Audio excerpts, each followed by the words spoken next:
Your next speaker is Chris. He's a creative director at Visual Render Studio in Cape Town. He loves to create identities and branding for new ventures.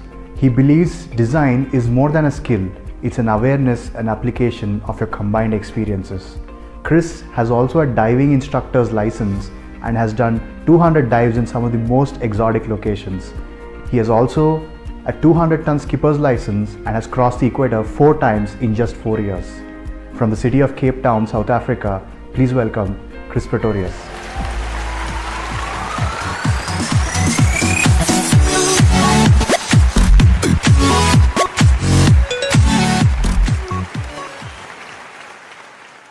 Hi, my name is Chris Pretorius and I'm the founder and creative director of VOD Studio, a boutique design house that specializes in UI, UX front design. I have 17 years experience in the design industry and have been part of multiple digital disruptions since the beginning of my career, and I'm sure I will see even more crazy things in the next couple of years to come. The topic I selected to share with you today is the fine line between design skills, trends, and the emotional part of being that morphs into the design process and manifests itself in both designer and client. It can be a powerful ally, but also a dangerous tool if wielded wrongly. This is the Oxford Dictionary. Emotion is described as a strong feeling derived from one's circumstances, mood, or relationship with others, or an instinctive or intuitive feeling that is distinguished from reasoning or knowledge. Everything has a personality. Everything sends an emotional signal. Even where this was not the intention of the designer, the people who view the design infers personalities and experience emotions. Don Norman.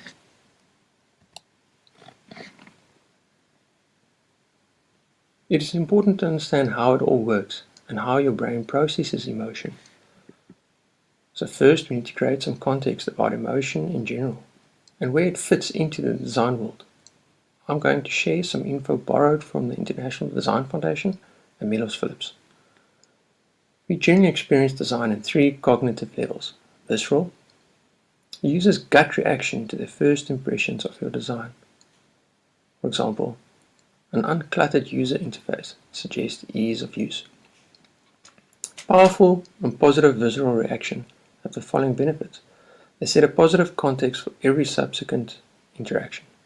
Users are more likely to forgive faults down the line if the initial experience was overwhelmingly positive. Love at first sight will encourage positive socialization of the product. Some unique ways that products evoke visceral reaction are through playful and delightful onboarding, carefully woven together with motion design. Visceral design includes the user's pre-conscious state, product's initial attractiveness, and the user's overall feelings.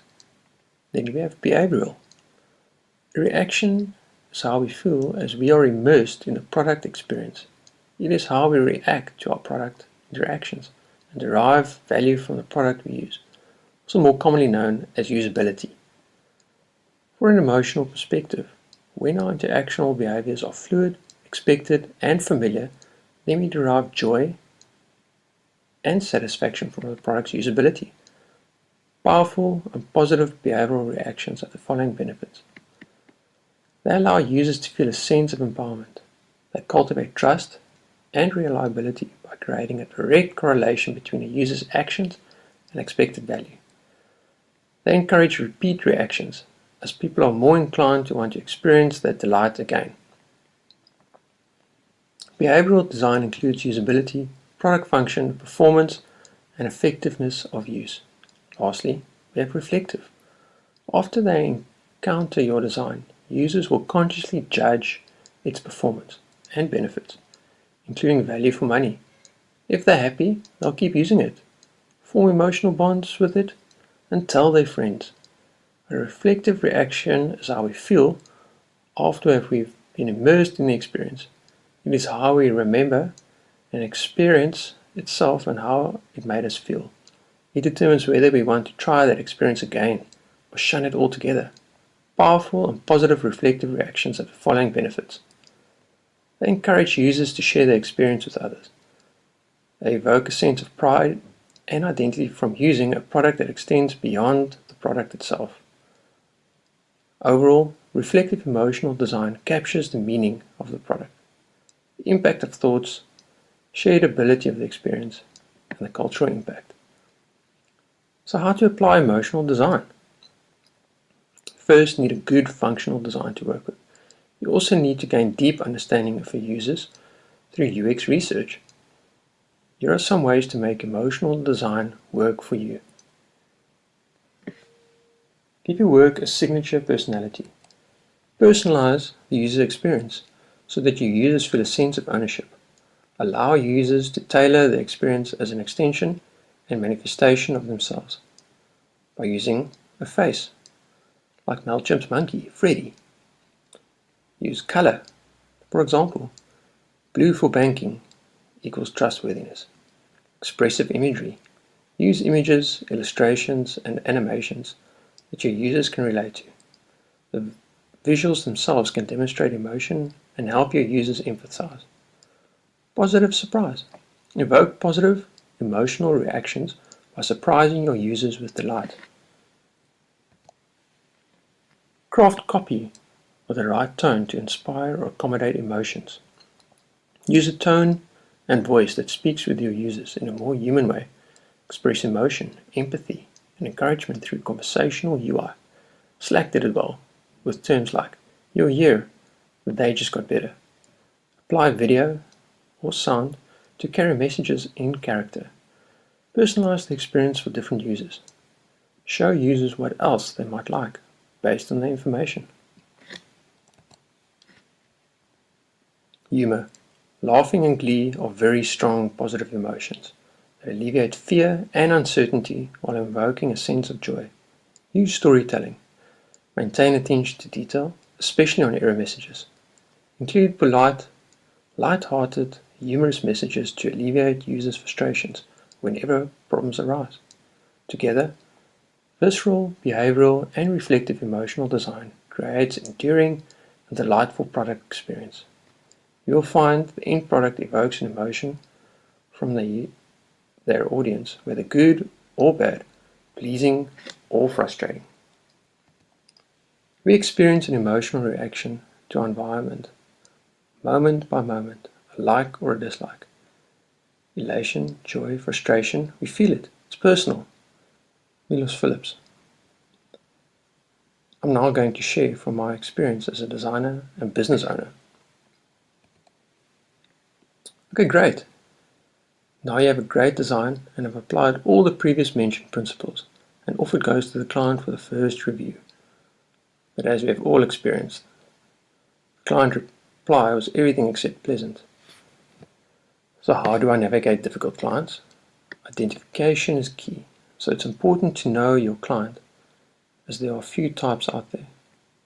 The one that trusts you as a design specialist and believes you will give them the best product for their business. They generally pay on time and approves designs almost immediately. I like to call them the dream client. The next one, and unfortunately the majority, has no idea what they want, but they know or someone told them that they needed a designer to help them. They generally pay on time, but that is as far as the good news go. I like to call them the nightmare client.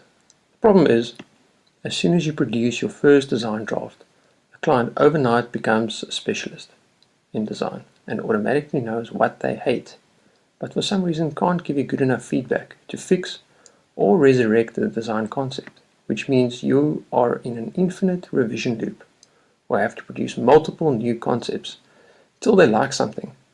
This becomes a time, money, and emotional drain.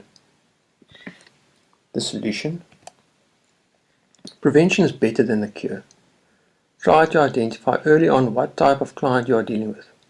Tweak your initial quoting questions to see if the client will value you as a design resource or only see you as a necessary evil. Okay, so you found out too late. And now you are in the trenches. Emotions are flying high and low. The client is speaking their mind and breaking down your confidence and self-worth. You have put in hours of your time and of your life you will never see again, and the client just hates everything. The first thing you need to do is to stop the bus. The only way to get out of the cycle and prevent you or your client from imploding on each other is to remind the client, with humility of course, and respect always, that you are a specialist. This is what you do. Remind the client what they do, and the reason they contacted you or the agency you work for was to save them, the client, time and access to a skill set that they do not have. The next thing you ask the client is to remove their personal opinion from the equation. They need to go show the best concepts to other people and get their unbiased opinion. And 9 out of 10 times they will get positive feedback, and the whole emotional roller coaster will be shifted back to reality. The client will, for the first time, be on your side. Start to trust your opinion and advice. You will feel empowered and end up sparking new and better ideas that will lead to a great portfolio piece, happy client, and money in the bank. Understand emotion in design. What does it look like? We as designers, we are naturally an emotional being. We have the special ability to harness our emotions and tap into it during the creative process. For the client, the emotion might be different. You never know what might be going on at home or in their business at any given point in time. And all this might just implode when you use the color green instead of blue or make an innocent typo on your first draft. You never know, and it's not your fault. I don't want to be at the mercy of my emotions. I want to use them, to enjoy them, and to dominate them. Oscar Wilde. How to harness emotion in design. Always try to explain your design thinking, qualify your thoughts, and tap into the emotions that make us human. Identify with the client's cause and passion for the specific project. Encourage and congratulate them that they have come this far. You have to mean it. This will all build up emotional credit. Design projects are like playing poker. You win some and you lose some in any given round. So it's good to build up some positive credit. It is the power to build up or break down. You as a design specialist have not only the responsibility to create a lasting design for your client, but also to send something beautiful and positive into this world, one design at a time. We have the ability to create a positive or negative emotion for the prospective users or recipients of the design work. Incorporate this into your thinking from start to finish, and you will see how this allows you to spark creativity that you never knew you had. In closing, as a creative director, encourage your designers to tap into their emotions instead of enforcing your own or repressing theirs. Try to identify early what type of client you will be dealing with and shift your approach accordingly. As a designer in a team aspect, don't be scared to put your emotions on the table. Just remember that no amount of design rejection will ever change who you really are. A creative being filled with infinite capacity to shape this world into a beautiful place. I will leave you with this quote from Helen Keller. The best and most beautiful things in the world cannot be seen or even touched. They must be felt with the heart. Thank you.